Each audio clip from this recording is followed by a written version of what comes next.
Os discípulos, aqui no capítulo 14 de João, eles estão perplexos.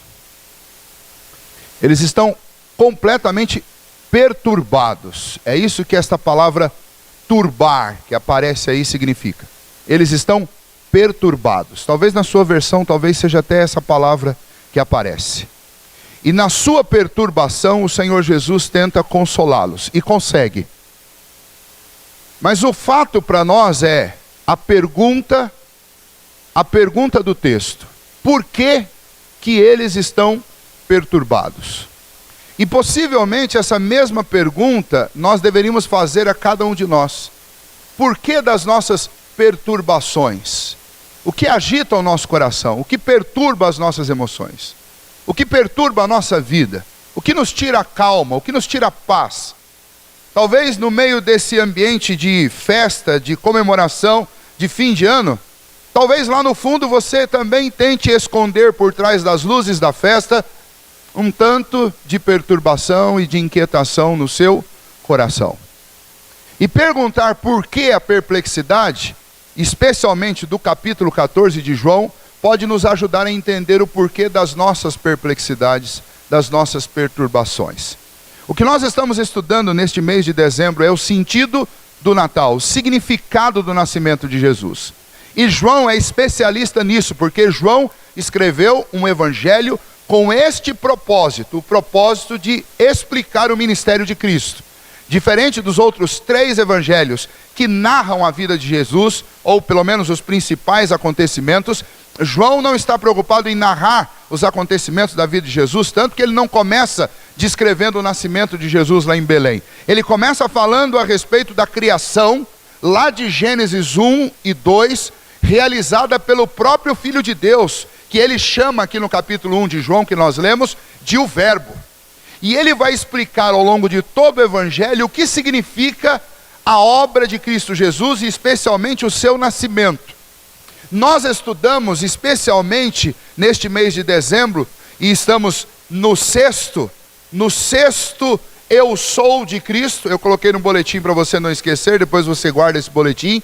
Nós estamos estudando as 7 declarações que João usa para explicar o ministério de Cristo, que estão no Evangelho de João. Nós lemos a respeito do Senhor Jesus, que ele disse que ele é o pão da vida, ele é a luz do mundo, ele é a porta das ovelhas, ele é o pastor das ovelhas, ele é a ressurreição e a vida. E hoje nesse texto nós temos a declaração em que ele diz aos seus discípulos: eu sou o caminho e a verdade e a vida, e ninguém vem ao Pai se não for por mim.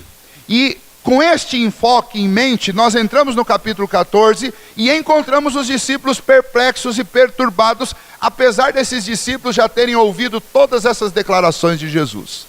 E quando nós ouvimos cada uma delas, o nosso coração vai se aquecendo e vai se animando por saber que quando nós comemoramos o Natal, nós não estamos comemorando o menino Jesus, a criança, o infante, mas nós estamos comemorando a vida e a obra do Filho de Deus, que veio a este mundo para nos salvar, para nos tirar das trevas e nos levar para a sua luz, para dar pão para a nossa alma faminta, sedenta e vazia. Aquele que veio para ser a porta que nos leva à eternidade, que nos leva à presença e à casa do Pai. Aquele que veio para pastorear a nossa alma, aquele que nos garante que a nossa existência não termina na morte, porque Ele é a ressurreição e a vida. E como é que, chegando aqui no capítulo 14, os discípulos que ouviram isso de primeira mão, da boca do Senhor Jesus, como é que eles estão perplexos? Por que eles estão perturbados? Se você olhar no capítulo 13, nós temos algumas respostas. No capítulo 13, Jesus lhes dá a notícia de que ele tem que morrer. E o primeiro motivo da perplexidade deles é que eles não queriam que Jesus morresse. Eles receberam Jesus como Messias, eles creram que ele é o Filho de Deus, e eles esperavam uma grande e portentosa libertação política. Tanto é que provavelmente os motivos que levaram Judas a trair Jesus, na realidade foi uma tentativa de desencadear uma reação de Cristo, uma reação militar, uma reação de poder, que pudesse subjugar o Império Romano e então nascer o reino do Messias.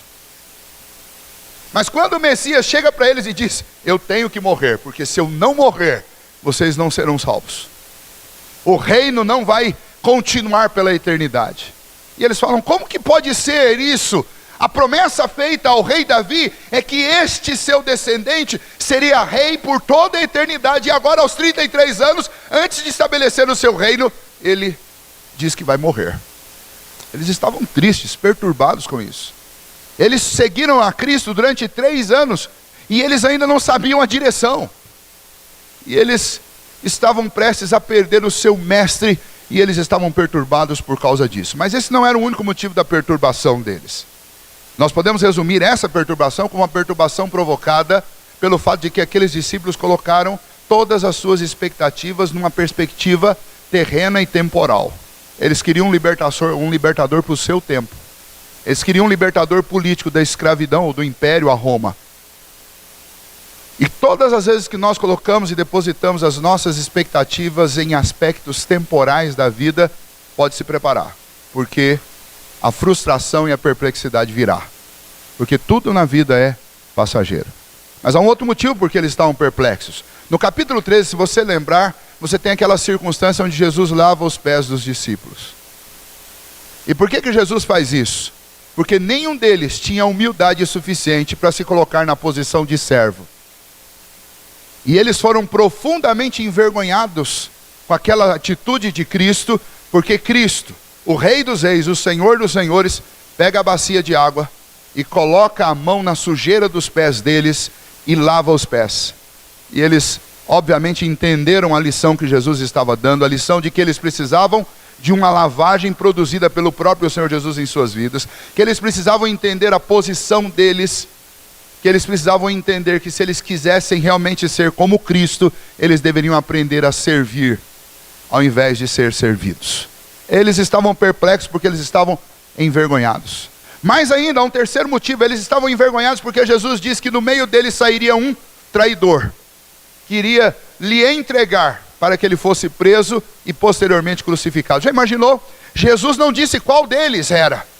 E então no capítulo 14, eles entram pelo capítulo 14 profundamente envergonhados, porque do meio daqueles amigos mais íntimos de Jesus havia um traidor. E o que esta mensagem, a presença desse traidor no meio daquela comitiva, o que ela significa, o que ela ensina, o que ela mostra, o que ela faz para que o coração daqueles discípulos estivesse perplexo e perturbado?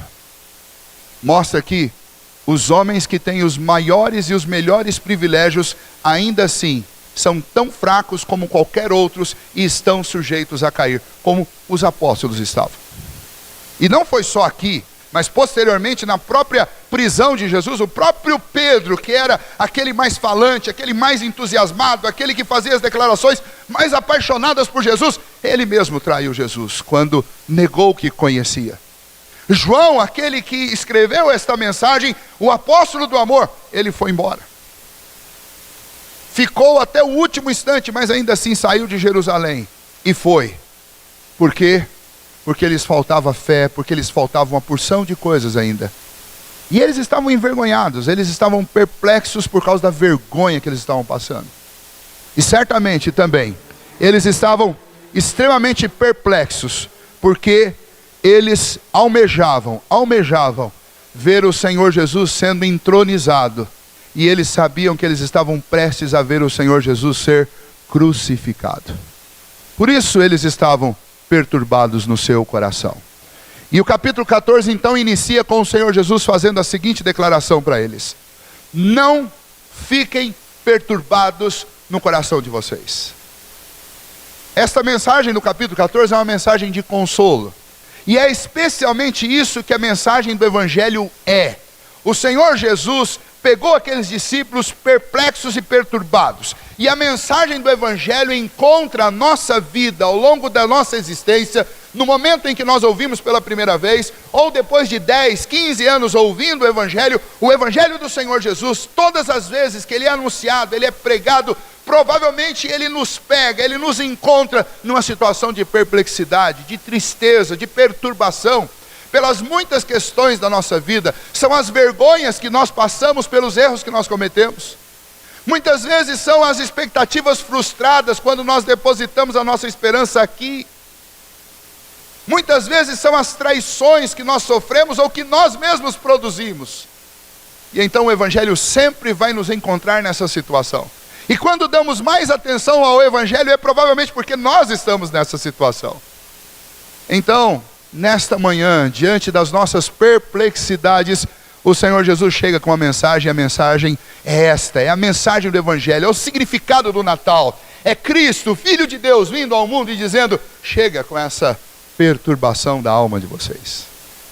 Não se perturbem, não fiquem assim, não vivam perturbados. E aí Jesus começa a dar os argumentos do porquê eles não deveriam ficar perturbados. Veja lá, versículo 2, e é o nosso ponto de partida, uma vez que nós entendemos o que está acontecendo. Primeiro argumento de Jesus do porquê nós não devemos ficar perturbados. Jesus comunica aos discípulos o seguinte: na casa de meu pai há muitas moradas, se assim não fora, eu vou-lhe teria dito, pois vou preparar-vos lugar. Jesus disse: eu vim aqui, porque a casa do meu pai é muito grande, e cabe todos vocês. Se ela não fosse grande o suficiente, eu não viria aqui chamá-los para lá. Mas eu vim, e vou, para preparar lugar, para que onde eu estiver, onde está meu pai, vocês possam estar.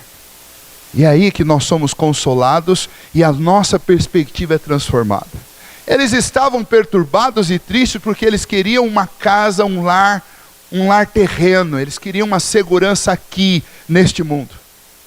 O que deixa 99% de nós, para não usar 100%, que seria um pouco abusado da minha parte, o que nos deixa perturbados é, em grande medida, essas nossas preocupações com a nossa vida terrena, com as coisas desse mundo, com uma casa, com um salário, com um reconhecimento, com um conforto, com um lazer, com um patrimônio, com as coisas dessa vida. Nós vivemos o tempo inteiro. Se você observar, nós gastamos a maior parte do nosso tempo, a maior parte da nossa energia, o nosso maior esforço, as nossas criatividades, os nossos talentos, nós gastamos prioritariamente com esta vida. E Jesus disse: eu não quero que vocês fiquem perturbados, porque eu não vim aqui preparar um palácio para vocês, mas lá onde o meu pai está, na eternidade, há uma mansão. E nessa mansão há um lugar para cada um de vocês. E eu estou indo para lá preparar lugar para levar vocês comigo. Esse é o consolo de Jesus. Jesus não disse para nenhum discípulo: pode ficar tranquilo, que eu vou preparar aqui para você uma situação muito confortável. Vocês vão viver aqui nessa vida, uma vida extremamente confortável. Não vou deixar faltar nada. Vou dar para vocês uma vida muito segura, confortável, cheio de estabilidade. Jesus não veio prometer isso e nem fazer isso na vida de ninguém, embora por seu favor e por sua graça Ele possa dar isso a muitas pessoas. Mas a obra, o ministério de Cristo, o ministério do Senhor Jesus, o significado do Natal é que o Filho de Deus veio a este mundo para nos proclamar, para nos anunciar a mensagem de que na casa do Pai dele tem lugar para mim e para você. E não apenas há um lugar para mim e para você, mas o próprio Senhor Jesus se comprometeu em fazer com que a gente chegue lá. Isso é maravilhoso. Então, diante daquilo que tem perturbado a sua alma, ouça as palavras consoladoras de Jesus. Não fique perturbado. O Natal significa que Jesus veio ao mundo para dizer para você que na casa do Pai dele tem um lugar separadinho para você e para mim. Mas ele não para por aí. Além disso, ele diz: quando eu for e vos preparar lugar, voltarei e vos receberei para mim mesmo, para que onde eu estou estejais vós também. Jesus diz: eu vou preparar tudo para vocês. Você não tem que fazer um exercício que você não consegue para chegar nesse lugar. Vocês estão preocupados porque eu disse que vou morrer, e eu vou morrer mesmo. E é assim que eu vou abrir um caminho para vocês. Mas eu vou, prepararei o lugar de vocês, e eu vou voltar para receber vocês. Ou seja, Jesus não está abandonando os discípulos, que é o que provavelmente estava na mente deles. Nós encontramos o verdadeiro mestre, e de repente esse mestre agora diz que vai morrer e vai nos abandonar a sós nesse mundo. Jesus disse: eu não vou deixar vocês sozinhos. Eu vou preparar o lugar, mas eu volto para receber vocês na casa do meu Pai. Jesus está dizendo para cada um de nós: você não ficará sozinho, você não está abandonado, Você não está solto no mundo, perdido na vida sem ninguém, mas você tem um Cristo, um Senhor, um Deus que lhe fez uma promessa: eu vou, mas volto para buscar vocês. Eu gosto muito de assistir filmes de aventura, e normalmente em aventuras, e especialmente essas aventuras épicas contadas aí no cinema, sempre tem uma ocasião em que o mocinho tem que deixar a esposa, os filhos ou os amigos num lugar e diz: vocês fiquem aqui, eu vou buscar socorro e eu volto para pegar vocês. Um desses filmes que eu gosto muito é um filme em que acontece um hecatombe no planeta e tudo fica congelado. O nome desse filme é Um Dia Depois de Amanhã. A costa dos Estados Unidos, a costa oeste, totalmente congelada. E o filho de um geólogo fica preso num lugar que ficou completamente congelado. E antes que tudo congelasse, ele conseguiu falar com seu pai por telefone, e o pai disse: aonde você está? Ele falou: estou na biblioteca central, fique aí, porque eu vou buscar você. E o filme se desenrola todo em torno do fato de que muitas pessoas resolvem sair desesperadas atrás de socorro, mas esse garoto fica lá e não deixa os seus amigos saírem, porque ele diz: meu pai disse que vem me buscar, eu não vou sair daqui porque ele vem. Confie, meu pai vem. Nós só temos que permanecer. O nosso desafio é permanecer vivo até ele chegar. E nesse aspecto o filme narra exatamente o que Jesus está dizendo aqui. O desafio da minha vida e da sua vida é permanecer firme até o nosso Senhor Jesus voltar. E esse é o desafio que Jesus estava mostrando para aqueles discípulos. É isso que significa essa jornada, é isso que o Evangelho significa. Nós temos um Salvador, Ele foi, mas Ele vem para nos buscar. Jesus diz: não fiquem perturbados, porque eu vou preparar lugar e venho buscar vocês. O nosso herói, ele volta para nos buscar. Pastor, e quando a morte chega antes do nosso herói? Não tem problema. O nosso herói já venceu a morte. E ele é poderoso para vencer não apenas a morte sua, mas a nossa também. A Bíblia diz que no último dia, a terra vai ter que devolver os corpos, vai ter que devolver todos a vida, a água, o fogo, vai ter que devolver. Enquanto a nossa alma, o nosso espírito descansar nos braços do Pai até aquele glorioso dia. Mas num dia em que o Senhor Jesus voltar, nesse dia, juntamente com Ele, as almas dos santos que já morreram voltam, e quando Ele surgir nas alturas, a terra, o mar e o fogo terão que devolver os nossos corpos, e nós seremos reconstituídos à imagem e semelhança de Cristo, para herdarmos a nossa herança no céu com o Senhor, uma vida nova, eterna com Ele. Essa é a expectativa do povo de Deus. Nem a morte pode matar a esperança daquele que crê em Jesus Cristo. Então as perturbações da vida podem vir, mas a esperança que o Senhor nos dá é infinitamente maior do que as perturbações e os problemas da vida. É por isso que o apóstolo Paulo, em Romanos 8:18, diz: as coisas ou as lutas do tempo presente não servem para ser comparadas com aquilo que o Senhor tem preparado para o seu povo. Jesus disse para os discípulos: não se turbe o vosso coração. Na casa do meu Pai tem um lugar para vocês. Eu volto para pegar vocês. E aí, no meio dessa ideia, Jesus fala assim: vocês sabem qual é o caminho? E aí, eles dizem: não, Senhor, nós não sabemos nem para onde o Senhor vai, como é que nós vamos saber o caminho? E Jesus disse: o caminho sou eu. Eu sou o caminho, a verdade e a vida. E essa declaração, que é a sexta dessas 7 declarações de Jesus que João faz questão de nos anunciar, essa declaração ela tem um sentido perfeito para a nossa vida. Porque quando Jesus diz: eu sou o caminho, este é como se Jesus estivesse dizendo: eu sou a estrada de mão dupla. Eu sou o caminho do Pai até vocês, e eu sou o caminho de vocês até o Pai. Porque quem é que veio das alturas? Quem estava vivendo na glória e na majestade eterna de Deus e deixou a sua glória para habitar entre nós? Foi o Senhor Jesus. Por isso que ele recebeu o nome de Emanuel, Deus conosco. E quem é que ressuscitou e subiu e atravessou os portais eternos e entrou na presença do Senhor e está sentado à destra de Deus? Quem é? É Jesus Cristo. E então quando ele diz, eu sou o caminho, ele está dizendo, eu sou aquele que veio do Pai e aquele que vai ao Pai. E se alguém quiser ir até o Pai, vai ter que passar por mim. É isso que Jesus está dizendo. Eles estavam preocupados como é que eles iam atravessar a morte, como é que eles iam resistir nesse caminho que Jesus tinha proposto, mas Jesus está dizendo, não é isso que vocês têm que pensar, vocês têm que olhar para mim como sendo exatamente essa ponte, essa estrada de mão dupla entre o Pai e vocês, entre vocês e o Pai. Eu vim reconstruir um caminho que foi destruído quando o homem pecou. Eu sou a ponte. É isso que Jesus está dizendo, eu sou o caminho. Quando ele diz eu sou a verdade, Jesus está manifestando aquilo que é um dos seus principais ministérios desde a criação. Jesus, a segunda pessoa da Trindade, quando nós estudamos a economia da Trindade, o trabalho dos membros da Trindade, nós aprendemos que Jesus é aquele que comunica e aquele que executa. É por isso que João chama ele de verbo. O verbo não é aquilo que comunica uma ação, é exatamente isso que Jesus é. É aquele que revela e é aquele que faz. Então, no sentido de fazer, ele é o caminho. Ele fez a ponte entre o Pai e nós, entre nós e o Pai. E no sentido de revelar, ele é a verdade. Deus está dizendo, eu sou a verdade.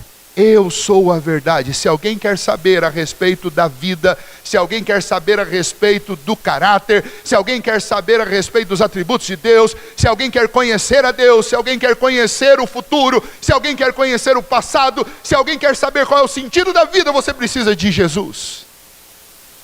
Porque ele diz, eu sou o caminho e eu sou a verdade. Ou seja, Jesus é como aquele farol que ilumina todo mundo, ele mesmo já diz, eu sou a luz, e mostra a realidade do que realmente esse mundo é, do que realmente nós somos. Jesus revela a verdade do propósito da existência do homem, Jesus revela os planos de Deus, Jesus revela o próprio Deus. No outro sentido, quando nós estudamos os atributos de Deus, nós sabemos que os atributos de Deus, eles têm um caráter de perfeição tão absoluto, que o próprio Deus se confunde com aquilo que ele é. Parece meio redundante, mas deixa eu explicar isso. Quando nós dizemos que Jesus é aquele que tem todo o amor, o perfeito amor, e nós citamos o atributo do amor, o próprio Deus, falando a respeito de si, através da boca de João, lá na epístola de João, ele diz que Deus é amor. Por que ele diz isso? Porque Deus não somente tem amor, Deus não somente ama, mas ele ama de uma maneira tão perfeita e tão profunda que ele pode ser confundido com a própria palavra amor. Deus é amor. E todos os outros atributos de Deus também são assim. Deus também é justiça, porque ele é tão plenamente justo que você pode dizer que ele é a justiça. Deus é tão santo que você pode dizer, ele é santo e ele é o santo. E da mesma forma, Jesus é tão verdadeiro que você pode dizer, como ele mesmo disse, eu sou a verdade. Porque ele é perfeitamente verdadeiro. Quantas pessoas já mentiram para você e já te traíram? Os discípulos estavam envergonhados porque havia um traidor no meio deles.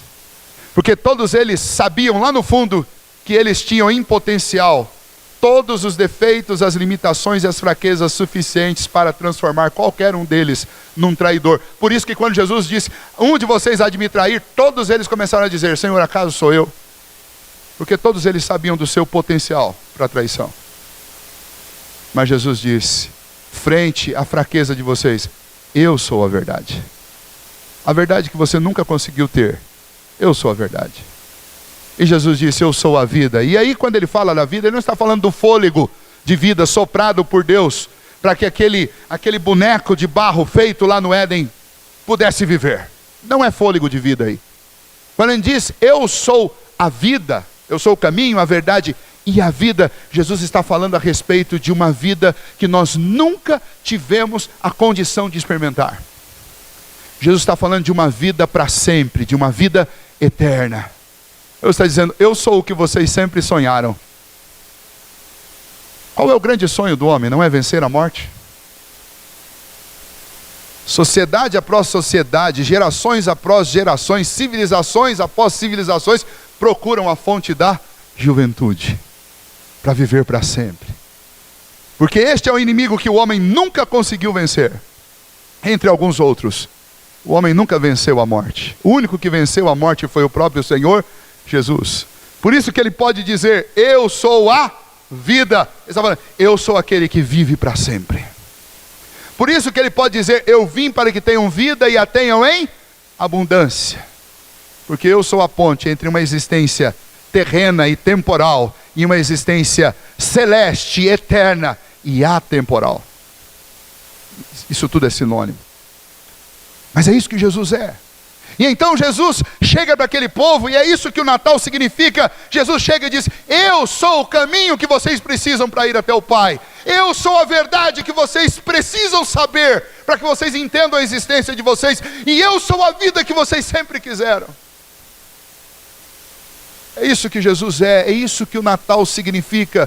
Que todos nós sempre necessitamos, sempre carecemos deste caminho, desta verdade, desta vida. E ficamos perplexos, perturbados, tristes, amedrontados todas as vezes que nós nos afastamos desse caminho, todas as vezes que nós abandonamos essa verdade e todas as vezes que nós nos esquecemos que a única e verdadeira possibilidade de vida é Cristo Jesus. Por isso, nesta manhã, se você chegou aqui perturbado, mesmo diante das festas, mesmo diante da alegria da comemoração com a família, com os parentes do Natal, que para muitos não significa o que nós estamos falando aqui, mas significa simplesmente uma data no nosso calendário, um feriadão, um momento para descansar. Você está perturbado, lembre-se, o remédio para a perturbação, o remédio para a ansiedade, para a agitação do seu coração é o Senhor Jesus, porque Ele é o caminho que você precisa trilhar. Segurado nas mãos deles, aliás, segurado pelas mãos dele. Ele é a verdade. A verdade a respeito de tudo. Ele é a vida que nós sempre sonhamos ter. E por nós mesmos nós nunca conseguimos. Mas os discípulos ainda insistiram, e eu quero encerrar com essa insistência deles, porque ela demonstra algo interessante. Disse-lhe Tomé, Senhor, não sabemos para onde vais, como saber o caminho? Jesus disse, eu sou o caminho, a verdade e a vida, ninguém vem ao Pai se não for por mim. Se vós me tivesseis conhecido, conhecerias também meu Pai. Desde agora o conheceis e o tendes visto. E aí Filipe replicou, Senhor, mostra-nos o Pai, isso nos basta. Disse-lhe Jesus, Filipe, há tanto tempo estou convosco, e não me tendes conhecido. Quem vê a mim, vê o Pai. Como dizes tu, mostra-nos o Pai. Havia uma grande dúvida no coração deles. A dúvida é, e o Pai? E o Pai? Será que o Pai concorda com isso? A casa, afinal de contas, é do Pai. E lembra que esse povo aqui está vindo da tradição do judaísmo, e eles sabem que eles sempre fracassaram no cumprimento daquelas leis, daqueles cerimoniais. E a questão é, Senhor, nós queremos ver o Pai. Porque a certeza que nós vamos ter, se tudo isso aí vai funcionar mesmo, é o Pai. Ou seja, na mente incrédula deles, parece que havia uma divisão entre o pensamento do Pai e o pensamento do Filho. Na maneira deles interpretarem tudo que tinha no Antigo Testamento, eles estavam enxergando uma certa diferença entre aquilo que Jesus estava oferecendo no Evangelho e aquilo que eles tinham aprendido na religião judaica. Então eles queriam ter a certeza de que aquilo era a vontade do Pai. E aí Jesus diz para eles, vocês ainda não viram o Pai? Quem vê a mim vê o Pai, nós somos um só. Se vocês, e aí a conclusão do texto, se vocês não creem porque vocês não estão enxergando a característica que vocês esperavam enxergar do Pai, mas creiam pelo menos por causa das obras, porque as obras que vocês me viram fazendo são as mesmas obras que o Pai faz. Jesus está dizendo para eles, eu falo em nome do Pai. Eu e o Pai somos um só. E o que eu estou dizendo aqui para vocês é a vontade do Pai. E é isso que nós também precisamos aprender no nosso coração. Porque parece que não, mas nós às vezes fazemos o mesmo que aqueles discípulos fizeram. Nós temos esta dicotomia, ou criamos essa dicotomia dentro da Trindade, como se a vontade do Pai fosse uma e a vontade do Filho fosse outra. A vontade do Pai é matar todo pecador e não salvar nenhum. Transgressor da lei não tem jeito. Mas veio Jesus, e Jesus nos oferece um novo e vivo caminho. E a impressão que dá é, para alguns, quando a gente ouve falando, é que a pessoa vai chegar no céu, vai ficar evitando encontrar o Pai, porque vai achar o Pai com aquela cara feia, tipo, se fosse por mim, você não vinha para cá. Essa é a ideia que o texto está traduzindo. Mas Jesus está dizendo, essa ideia não existe. Porque a vontade de salvar sempre foi a vontade do Pai. Eu sou o cumprimento da vontade do Pai. O que eu estou dizendo, o que eu vou fazer com vocês é o que o Pai sempre quis fazer com vocês. Porque o nosso Pai, o Pai do céu, é aquele que deu. E veja que João faz questão de nos mostrar isso desde o início, porque João diz que Deus amou o mundo de tal maneira que deu o seu Filho unigênito, o seu único Filho, para morrer pelos nossos pecados, para que todo aquele que nele cresce não pereça, mas tenha a vida eterna. E então Jesus diz para aqueles discípulos, o Pai quer que vocês sejam salvos. Não fiquem com o coração perturbado, porque eu vou embora, mas eu volto buscar vocês. Vou levá-los à casa do Pai, porque eu sou o caminho, a verdade e a vida, e o Pai não está bravo. Mas eu estou aqui fazendo a vontade do Pai. Muitas vezes, um dos nossos grandes problemas na caminhada é um tribunal no nosso coração, onde nós criamos uma imagem falsa a respeito de Deus, achando que Deus está sentado na cadeira do júri ou na cadeira do juiz, com o dedo em riste apontado para você e te condenando. E não é assim que as Escrituras e nem que o próprio Senhor Jesus mostram o Pai. Muito pelo contrário. As Escrituras mostram um Pai que por amor a você, Ele nunca tirou os olhos de você e entregou o Filho dele, enviou o Filho dele, para que você tivesse esperança. Tem coisas perturbando o seu coração? Eu afirmo a você, as seguranças que o Evangelho do Senhor Jesus nos traz são muito maiores do que todas as perturbações que podem estar tentando tirar a sua paz.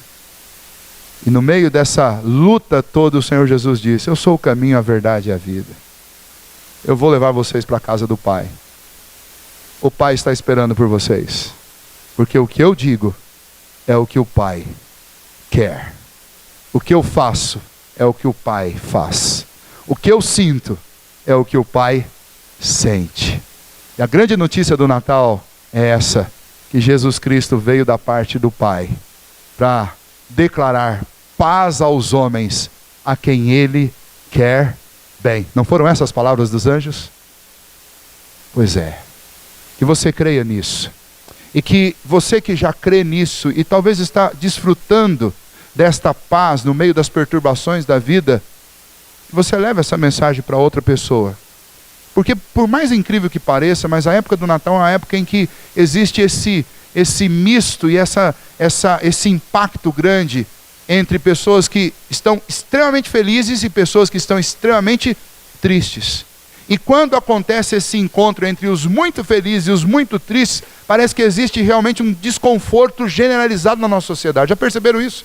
Você conversa com pessoas que dizem assim, olha, eu detesto essa época do Natal. E outros dizem, eu adoro. Os velhinhos, coitado dos velhinhos, chega nessa época, não são poucos. Todos os anos nós temos muitos ofícios fúnebres na época do Natal e do Ano Novo. Vocês já pararam para fazer essa estatística? A gente que tem que fazer o ofício fúnebre, a gente fala e a gente nota. Porque são muitas emoções e são emoções cruzadas e desencontradas. Sua missão e a minha missão nesse Natal é a missão de Jesus no capítulo 14. É a missão de salvar. É a missão de anunciar salvação aos que estão perturbados, angustiados e tristes. Ou porque colocaram suas expectativas em coisas do tempo presente, ou por causa das suas vergonhas pessoais, suas fraquezas, seus medos, ou porque simplesmente ainda não conheceram o Senhor Jesus. E você que conhece, já foi tratado terapeuticamente na alma pela mensagem do Evangelho, você tem a tarefa de levar esta mensagem de salvação para outros. A missão da igreja é essa. A missão da igreja é anunciar este remédio santo enviado do céu, para que os homens também desfrutem de paz com Deus. Então, seja por perturbações pessoais, e eu espero que o Senhor tenha te curado nesta manhã, e nós vamos orar sobre isso agora. Ou seja, você que tem sido fortalecido pela graça do Senhor, todos nós saímos daqui nesta manhã com uma missão. A missão não só de deixar a perturbação e dar lugar à alegria e à paz com Deus, mas a missão de anunciar isso àqueles que ainda não sabem. Esta é a grande missão do Natal. Não atravesse as festas da sua família, da sua casa, dos seus amigos, sem citar isso. Peça 1 minutinho, peça 2 minutinhos e fale um pouquinho sobre o que você acabou de ouvir, sobre o que é o Natal, sobre o sentido. Eu coloquei propositalmente os 7 eu sous de Jesus. Se você não sabe o que falar nesse Natal, no meio da sua família, abre o boletim e diz: olha, eu quero dizer para vocês o que é o Natal. O Natal é Cristo, e Cristo é o pão da vida, Cristo é a luz do mundo, Cristo é aquele que veio para ser a porta de redenção para as nossas vidas, aquele que é o nosso socorro. Ele é o pastor das ovelhas, o Senhor Jesus é o caminho, a verdade e a vida, Ele é a ressurreição, Ele venceu a morte. E depois à noite nós vamos falar um pouquinho sobre a videira verdadeira, que diz: eu sou a videira verdadeira. Você quer produzir na vida? Você precisa de Jesus. E é Ele que nos capacita a dar frutos nesta vida. Vamos ficar em pé, nós vamos cantar mais um hino de Natal. Enquanto cantamos, eu gostaria de convidar você que veio preparado com seus dízimos e ofertas, você pode trazer no gasofilácio. Mas se você quiser também ficar no seu lugar e usar esse momento para orar e pedir para Deus curar as perturbações, as tristezas, as angústias da sua alma, faça isso. Feche os seus olhos e fale com Deus, porque o nosso Senhor Jesus está aqui entre nós. Ele está conosco e Ele é o santo remédio que você precisa para o seu coração, que nós todos precisamos.